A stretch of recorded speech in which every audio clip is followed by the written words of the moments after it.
those that are deploying 802.11n networks with traditional, if you will, traditional, I mean it was a part of an evolution, but traditional hub and spoke architecture are going to find themselves, I think you used the term bottlenecked, right, at the controllers or switches. Is that why we went the other way? Is we avoid those bottlenecks, avoid upgrades at that level of the network? Right, yeah, and the problem actually goes deeper. You know, every network experiences peak usage and times when it's quieter.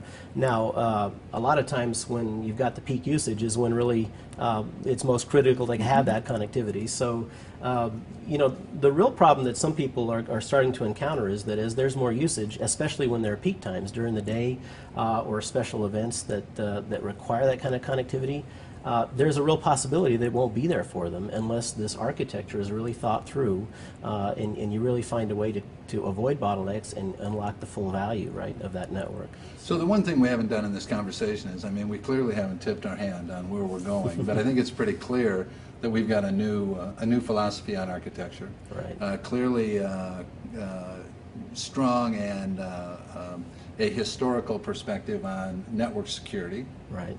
So where we go with this next generation, and I know we haven't talked about WiNG 5, but WiNG 5 is where we're going. It is a philosophy, it is an architecture, and it is the next opportunity for Motorola to once again kind of change that paradigm. So give me a few minutes on WiNG 5. Tell me what we're doing. Right, so what we've done is we've found a way to embed the intelligence of the network in both the controllers and the access points.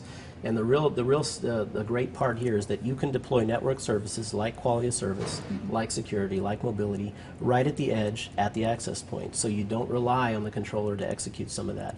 And that's all because we found a way to balance this intelligence and distribute it evenly in the best way possible to make information flow directly from the point of origin to the destination, whether it be another client, an application server, or the internet, in a way that flows and doesn't allow a bottleneck to occur.